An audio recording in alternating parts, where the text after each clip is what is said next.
out there. Good morning, everyone. Good to see you. Hey, if you haven't had a chance to be with us over the past 4 weeks, I just want to let you know what we're doing in our sermon series for 2 more weeks.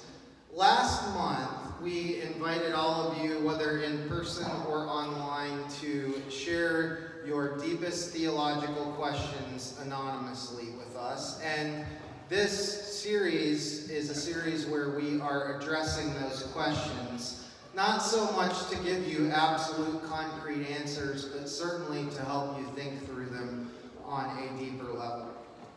Today and next week, we'll be addressing some questions that have the potential to really divide us doctrinally as a community. And I want you to know this morning that as we look at these difficult topics, that I'm sharing my opinion on them, and in no way, shape, or form does that mean that you need to have that opinion to be welcome and loved and at home here in our church. This is a place where we can ask questions. This is a place where we are free to believe what we believe individually. The point of this is unity, not uniformity. So as we look at these things today and next week, I want to make sure that that's very clear, that what is being said comes from my mind and my heart alone, and you're under no pressure to adopt what I think about these things. Okay? Okay. Everybody all right? Okay. Okay. Well, the question that we are looking at today is one of the oldest questions in the world. Humankind has been asking this question ever since that first moment where we became able to think. The question is, why do we exist? What is the point of human existence? What's the purpose of you? Why are we here? What is the meaning of all of this? If you've seen the movie The Hitchhiker's Guide to the Galaxy or read the book, you know that the answer to that question is 42. The philosopher Arthur Schopenhauer once wrote this: "Those who don't wonder about the contingency of the world's existence are mentally deficient." That's pretty rough. I don't think he had very good bedside manner and probably didn't have any friends, but I get what he's trying to say. That questions about existence are important, and they are. And as we begin today, I want you to take a mental note of something. Maybe you want to text it to yourself or jot it down on your program. But this is what I'd like you to remember today, if you remember anything that you hear here. Oh, yeah. Frozen. What's the character's name? Elsa. Please do not turn any of us into ice. You're not wearing your gloves yet. Remember this today. Until we know the meaning of a thing, that thing will be without meaning. Until we know the meaning of a thing, that thing will be without meaning. I was raised in a home where I was taught that the earth and all of its creatures and all of its things were created in 6 literal days. I had no understanding of any of the sciences, and I didn't have the ability to see anything more than any child could. So I did what any kid would do with such things. I just accepted the things that I was taught. I accepted them as truth. I also believed at the time that a large bearded man wearing a red suit would shimmy down our family home sometime between midnight and 4 a.m. on December 25th. And I even had evidence to prove it, because the cookies and the milk that I left out for him were gone the next morning. And there were gifts under the tree. But at some point, as I started to grow, I started asking questions, and I started having hang-ups, and I had to study and reason my way through those hang-ups. That's what we do. That's how learning works. And so when I got into my teens, and especially into my early 20s, I started seriously grappling with this question about human existence. I was no longer a hardcore creationist at that point, but I couldn't help but thinking that God had something to do with the formation of the cosmos. I wasn't sure how exactly, but I took comfort in knowing that something was holding all of this together. And I didn't know what to do with this paradox. Being a part of a species that formed at random out of some primordial soup over billions of years that finally winds up in the evening sitting in front of a laptop watching Netflix and asking, why am I here? And I'm still in that place today. I embrace the unfolding discoveries of science fully. And yet I deeply embrace the abstract truths of my faith too. It's not easy, but that's where I am. So why are we here? Why do we exist? What is the meaning of all of this? I have only ever been able to answer this question for myself in two parts. Being a person who is all for science and still a person of belief, this is the only way I've been able to navigate questions like these. I find in myself that as a human being, I have two parts of me that I need to understand. And the unfortunate thing for many of us is that we're often unwilling to or ignorant of the idea that we are creatures who find great comfort in binary things. Things that are either or, black, white, left, right. And yet nothing about human existence is binary. And for myself, though I am made up of many parts, when it comes to this question, I find that these two parts make up all that I am, and they're always at work inside of me. Number one, I have this objective side to my being. There are things about me that just are, whether I like them or not. The things I was born with, my genetic predispositions, my hair color, my skin color, my eye color, my temperament, my bone structure, etc. It makes no difference how I feel about these things. They are not affected by my desires for them to be different. They are what they are, and they're not going to change. For instance, I don't know if you've noticed this or not. I know it's very hard to tell, but I suffer from male pattern baldness. This is because of my mother's father's genes. I was born predestined to go bald in my early 30s. I can buy fake hair, sure, that is an option, but I'll still be bald in the truest sense of the word. So I have these things about me that are just objective realities. There's nothing I can do to change them. But then there is this whole other part of me, this subjective side to me. And it's comprised of things that are always shifting and changing based on the information that I'm exposed to and the experiences that I have in my life. Things like the pool of knowledge that I go to when I'm trying to understand something. My tastes, my preferences, and yes, my sense of meaning and purpose in the world. And over the years, understanding and owning these two parts of myself, making me who I am, has been vital in my ability to navigate questions about my existence. Evolutionary theory suggests that human life came about at random. That there was no mind or force or anything like a God with an intent to cause you to arrive at a place where you are now. That's not a negative thing. It's just what data suggests. That's what science teaches. We're random. We just happen by chance.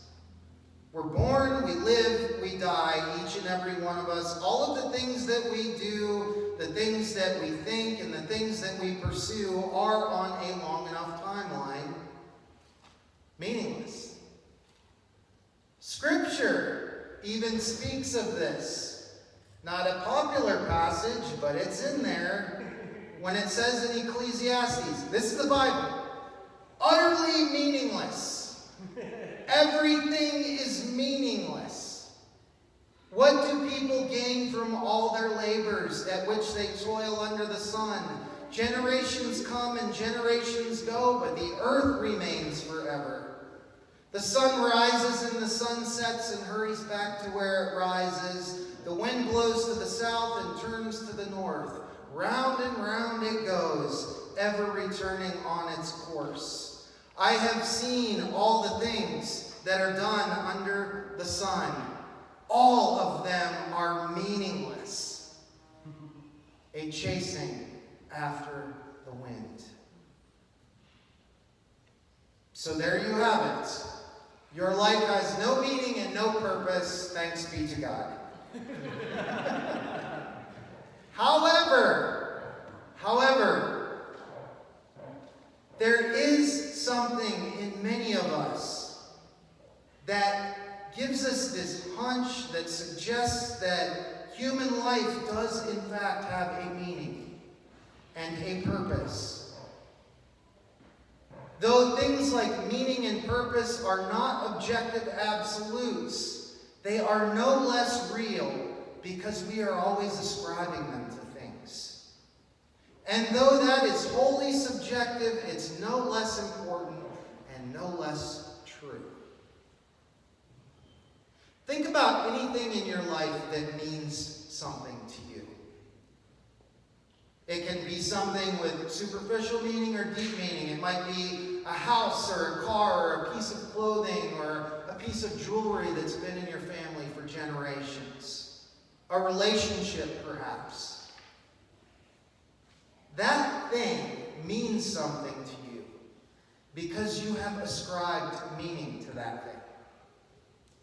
No one loves your partner like you do. Why? Because what they mean is what they mean to you. I'm sorry, but I love my children more than I love your children. Why?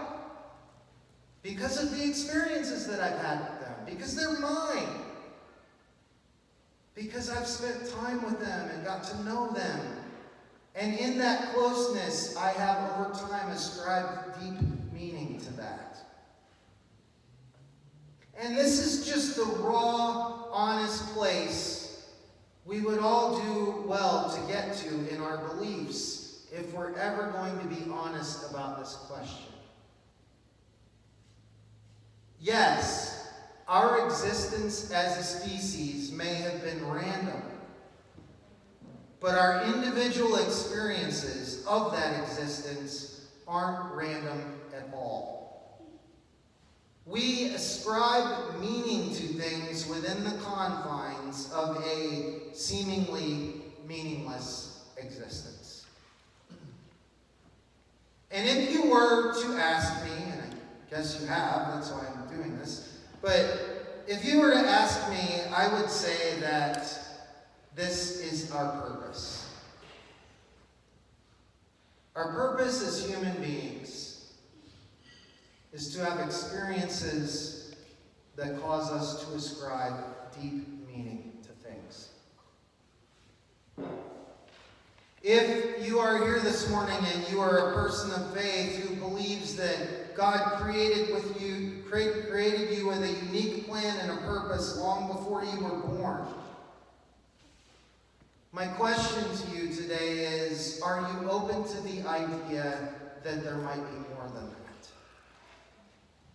Are you willing to live in the world without forcing that worldview on everyone who doesn't think of existence that way? If you are here this morning and you are not a person who believes that God created you that way, and that you are just random, are you open to the idea that things like faith and belief can be vital, useful tools for the making of a better world? There is room for overlap here. And if we can work in that overlap together with all of our individual opinions, we can do good things as people. We can resist the urge that is so prevalent in our culture, this age-old conflict of dogma versus deduction, by embracing both objectivity and subjectivity as valid approaches to understanding human life.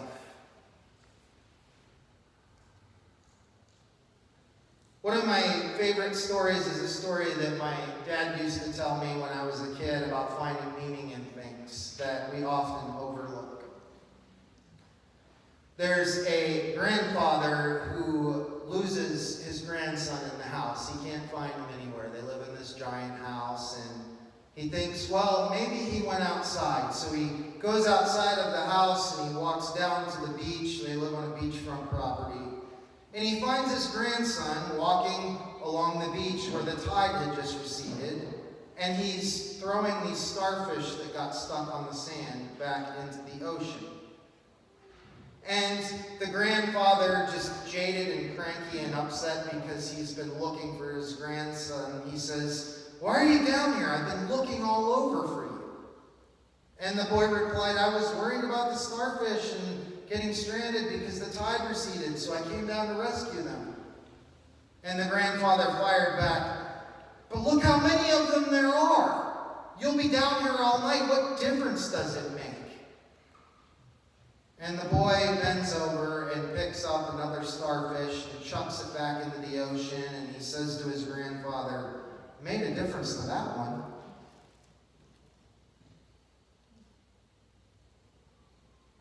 Meaning is something that we ascribe.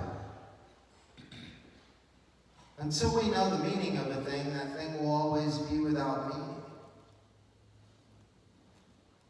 And as you go out into your life this week, whatever you do, whatever kind of life you live, I would like to encourage you to use this type of thinking as a way of evaluating your behavior in the world and the way that you engage with other people in your world.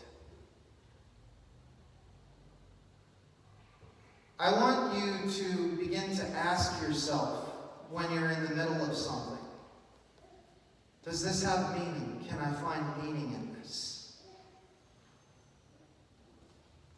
You might see some things about your life that mean much more to you than you were aware of. You also might find things in your life that you're engaged in for which you can find no meaning at all. And you can begin to phase those things out of your life. This life is far too short to spend time and energy on things that have no meaning. Love your family, love your friends, love your enemies. Imagine and champion and cheer on things both big and small that make a better world for everybody, not just some people. Starve the things in your life that hurt people and that try to separate us from one another. You will never find meaning in your life by looking for it, unfortunately. Just look at your life and acknowledge what it is that you already esteem, that you already love, that already matters to you. And just give yourself fully to it. doing so, you might just stumble upon your life's purpose that you've been searching for so long. Let's pray.